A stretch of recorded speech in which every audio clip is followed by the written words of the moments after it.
Hello everyone, welcome to tech Janmit. आज के session में हम एलएस से रिलेटेड एक और सिनेरियो डिस्कस करेंगे, जिसमें हम पता करेंगे कि किस तरह से हम किसी भी फाइल का आइनोड नंबर निकाल सकते हैं। ठीक है, तो मैं आपको एक ऐसी कमांड बताऊंगा क्यू शेल से रिलेटेड, जिसके थ्रू हम फाइल हो सकती है, डायरेक्टरी हो सकती है, उन सब के आइनोड नंबर कैलकुलेट करेंगे या पॉपुलेट करेंगे। ठीक है, अब क्वेश्चन आता है कि आइनोड नंबर होता क्या है। तो सबसे पहले तो हम यही वाला पॉइंट डिस्कस करने वाले हैं कि आइनोड क्या होता है, आइनोड नंबर क्या होता है, और उसको हम क्यों यूज़ करते हैं या सिस्टम क्यों यूज़ करता है। पहले ये चीज़ क्लियर हो जाएगी। उसके बाद में मैं आपको कमांड एक्सप्लेन करूंगा कि कैसे कौन सी कमांड है जिसके थ्रू हम लिस्ट ऑफ फाइल्स और डायरेक्टरीज निकाल सकते हैं विद आइनोड नंबर। एक बार ये सारी चीज़ें क्लियर हो गई और आप लोग क्यू शेल कमांड पर कंफर्टेबल हो गए, उसके बाद में हम उस चीज़ को इम्प्लीमेंट करेंगे सीएल प्रोग्राम के थ्रू भी, क्योंकि वो हमारा मेन टॉपिक है कि कैसे हम क्यू शेल कमांड्स के हम रन करवा सकते हैं सीएल प्रोग्राम के थ्रू। ठीक है, तो ये हमारा ओवरऑल प्रोसेस रहने वाला है। अब देखते हैं। तो सबसे पहले तो मैं आपको क्यू शेल का बता देता हूँ। जो डायरेक्टली इस सेशन को देख रहे हैं तो क्यू एस एच हम लिखते हैं क्यू शेल कमांड एंट्री को ओपन करने के लिए। तो यहाँ पे मैं जैसे ही एंटर हिट करूँगा तो ये Q shell command entry screen open हो गई। अब यहाँ पे हम क्या कर सकते हैं, अपने जो भी कमांड है क्यू शेल से रिलेटेड उनको रन करवा सकते हैं। तो जो भी कमांड्स वगैरह होंगे वो यहाँ पे हम इजीली रन करवा सकते हैं। ठीक है, इतना तो बेसिक हम ऑलरेडी कवर कर चुके हैं, क्योंकि ये पूरी सीरीज चल रही है तो ये चीज़ें हम ऑलरेडी डिस्कस कर चुके हैं। अब नॉर्मली हम क्या करते हैं, जब भी हमारे को फाइल्स और डायरेक्टरीज लिस्ट आउट करनी होती है तो हम एल कमांड का यूज़ करते हैं। तो यहाँ पे लिखते हैं एल एंटर। एल के और भी वेरिएशंस हम डिस्कस कर चुके हैं पहले वाले सेशंस में, तो ये उसी का कंटिन्यूशन है। तो अब देखो एल हमने लिखा, तो एल से क्या क्या मिल गया हमारे को, लिस्ट ऑफ फाइल्स और डायरेक्टरीज। डायरेक्टरीज कौन सी है, जिनके साथ कोई एक्सटेंशन नहीं है, और फाइल वो है जिसके साथ कुछ एक्सटेंशन लगा हुआ है। Dot T x T file हो सकती है, text file, dot P D F file हो सकती है, या फिर डॉट पाई फाइल हो सकती है। तो ये सारी इन्फॉर्मेशन हमें इस एल एस कमांड से मिल गई, जो फाइन है। ठीक है, बट क्वेश्चन आता है कि अब हमने जो स्टार्टिंग में डिस्कस किया कि हम आइनोड नंबर निकालने वाले हैं हर फाइल और डायरेक्टरी का, वो क्या होता है। तो देखो आइनोड नंबर, आई नोड मतलब index node. Index node number एक ऐसा यूनिक नंबर होता है जो हर फाइल और डायरेक्टरी को अलॉट हुआ होता है सिस्टम के थ्रू। ठीक है, अब इसको आप रिलेट करो किसी बुक के चैप्टर, जैसे हम कोई बुक पढ़ते हैं तो उसमें चैप्टर नंबर होते हैं, हर एक टॉपिक को कुछ पेज नंबर असाइन किया जाता है जो यूनिक होता है ना। फिर अगर आपको किसी भी एक स्पेसिफिक चैप्टर के एक स्पेसिफिक टॉपिक को रीड करना है तो आप क्या करोगे, आप सिंपली एक इंडेक्स को रीड करोगे, वहाँ पे उस टॉपिक को सर्च करके और उसके आगे जो भी नंबर लिखा होता है वो पेज नंबर आप डायरेक्टली बुक में ओपन कर देते हो। तो ये क्या हो गया, एक इंडेक्सिंग हो गई। एक टॉपिक है, एक चैप्टर, पहले तो सब सारी चीज़ें एक चैप्टर्स में डिवाइड है, फिर चैप्टर्स पे टॉपिक होगा, फिर टॉपिक में भी सब टॉपिक हो सकता है। तो उस चीज़ को फास्टली एक्सेस करने के लिए हम क्या करते हैं, इंडेक्स को रेफर करते हैं। बुक में यही होता है, इसीलिए इसीलिए हम क्या बुक से इसको रेफर कर रहे हैं, क्योंकि वो थोड़ा सा आप लोगों को समझने में इजी होगा, क्योंकि बुक हम ऑलमोस्ट सभी यूज़ करते हैं। तो बुक में जैसे इंडेक्सिंग होती है उसी तरह से सिस्टम भी इन फाइल्स और डायरेक्टरीज की इंडेक्सिंग करता है। ठीक है, और उसी इंडेक्सिंग को हम क्या बोलते हैं, inode number, index number, inode index node number. ठीक है, तो अब देखते हैं कि वो पॉपुलेट कैसे होगा। ये तो हमारे फाइल्स हो गई, डायरेक्टरीज हो गई। अब इसी के साथ में अगर हमें इन सब का आइनोड नंबर निकालना तो वो कैसे निकलेगा। तो उसके लिए आपको सिंपली क्या करना है, L S hyphen small I लिखना है और एंटर करना है। जैसे ही आप एंटर हिट करोगे तो देखोगे इन सब फाइल्स और डायरेक्टरीज के साथ में कुछ नंबर्स भी एलोकेट हो गए, जैसे 2016567। तो एक तरह से ये कह सकते हैं आप, या तो इसका ये एड्रेस है, जब भी सिस्टम इस फाइल में कोई मैनिपुलेशन करेगा या कोई भी चीज़ इस पे परफॉर्म होगी तो वो इस स्पेसिफिक रिकॉर्ड को चेंज करेगा।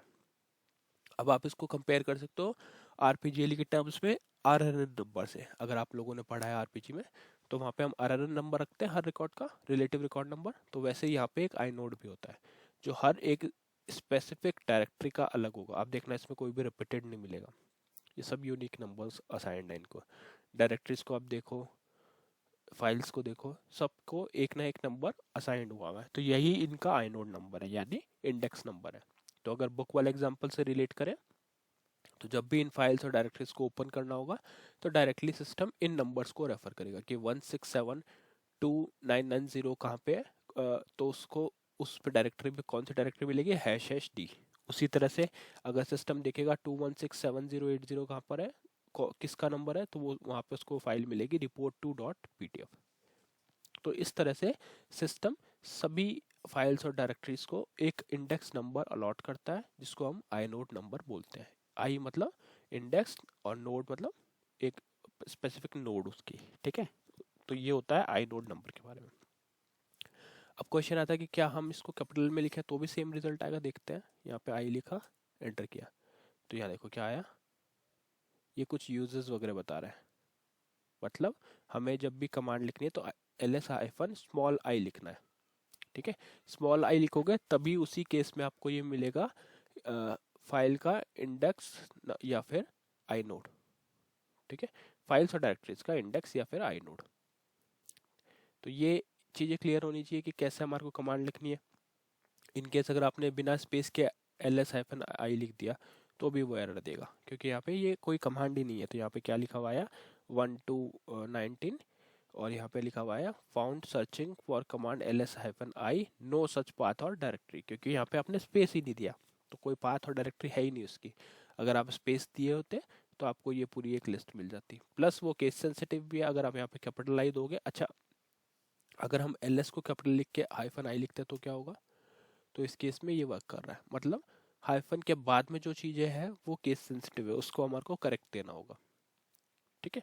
तो ये भी एक कुछ टिप्स है जो हमें जब भी क्यूशल कमांड बिल्ड कर रहे हैं या रन कर रहे हैं तो उस टाइम हमें ये सब पता होना चाहिए। ये पता होगा तभी हम अपने कमांड्स को प्रॉपरली एग्जीक्यूट करवा पाएंगे, ठीक है। जैसे कुछ एग्जांपल्स मैंने लास्ट टाइम भी दिखाए थे, जिसके मैंने आपको असाइनमेंट्स भी दिए थे। तो अगर आपको उसका आंसर फाइंड आउट हो चुका है तो आप उसका आंसर भी पुट कर सकते हो कमेंट सेक्शन में, जिससे पता चलेगा कि हम क्या टॉपिक को ग्रेस्प कर पा रहे हैं या नहीं कर पा रहे हैं, ठीक है। तो मेनली हमने इस कमांड में देखा ls-i, जो क्या करता है, किसी भी लिस्ट ऑफ फाइल्स और डायरेक्टरीज को पॉपुलेट करता है विद आई नोड नंबर या फिर विद इंडेक्स नोड नंबर। तो ये तो हो गया कमांड। अब हम क्यूशल कमांड से कंफर्टेबल हो चुके हैं। अब हम क्या करेंगे, बैक करके इसको प्रोग्राम देखेंगे। तो प्रोग्राम के लिए मैंने ऑलरेडी प्रोग्राम क्रिएट किया हुआ है, प्रोग्राम वॉक थ्रू करते हैं।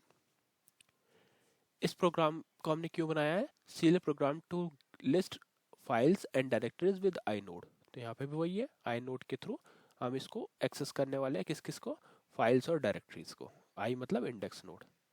सिंपल आपको क्या करना है, देख, अब आप लोगों ने इतने सारे सीएल प्रोग्राम देख लिए तो कहीं ना कहीं अब आपको आइडिया हो गया कि सब सिंटेक्स सेम है, बस कमांड चेंज हो रहा है हर जगह पे, है ना। तो बट फिर भी मैं ये रिकमेंड करूंगा कि आप हर कमांड को सीएल प्रोग्राम में रन करके देखो, क्योंकि उससे आपको पता चलेगा कि क्या क्या चीज़ें एग्जीक्यूटेबल है क्या नहीं है ना। तो प्रैक्टिस ऐसे ही होती है, पहले आप क्यूशल पे रन करो, क्यूशल पे अगर चल गया तो उसको यहाँ पे भी रन करके देखो, डिफरेंस देखो कि क्या सब कुछ चेंज हो रहा है क्या। अगर नहीं हो रहा तो फिर ठीक है, बट एक बार आपको एक एक प्रोग्राम बनाना चाहिए सबका। तो यहाँ पे उससे कि कमांड बिल्ड करना आ जाएगा। हो सकता है कोई बड़ी कमांड हो जिसको आपको एडजस्ट करना हो यहाँ पे, तो वो सब चीज़ें यहीं पे क्लियर होगी सीएल प्रोग्राम में। ऑल दो हम कमांड डिस्कस कर चुके हैं तो यहाँ पे भी आपको मैं बता सकता हूँ डायरेक्टली ये कमांड रन करो, बट फिर भी कमांड बिल्ड करना ये सब चीज़ें हैंड्स ऑन होनी चाहिए इन पे। तो आपको क्या लिखना है, डी सेल लिखना है वेरिएबल डिक्लेयर करने के लिए, F4 करना है इस पे, वेरिएबल का नेम, टाइप, स्टोरेज, लेंथ आ जाएगा 256 और फिर सिंपली एंटर करना है। तो इससे क्या हो गया, हमारा एक कमांड नाम से वेरिएबल बन गया जो टाइप करेक्टर है, लेंथ 256 है। बेसिक अगर आपको नहीं पता तो आप रिवर्स सेशन वॉक थ्रू करो, यहाँ वहाँ पे हमने ये पूरा डिटेल में डिस्कस किया हुआ है। फिर हमारे पास आता है CHG वैर। CHG वैर लिख के आपको F4 करना है, यहाँ पे वेरिएबल का नेम पुट करना है, न्यू वैल्यू में आ जाएगा ls-i जो हमारी कमांड है। कमांड वही होनी चाहिए जो एग्जीक्यूट हो। जैसे हमने देखा कैपिटल आई वर्क नहीं कर रहा उस रिजल्ट के लिए जो हमें चाहिए, तो आप मेक श्योर करें कि कमांड आपने सही पुट करी है। उसके बाद में सिंपली आपको strqsh लिख के कमांड को स्टार्ट करवाना है। तो strqsh और यहाँ पे वेरिएबल डाल दोगे एम्परसेंड कमांड, तो ये क्या करेगा, आपके कमांड को एग्जीक्यूट कर देगा और आपकी क्यूशल कमांड दिख जाएगी।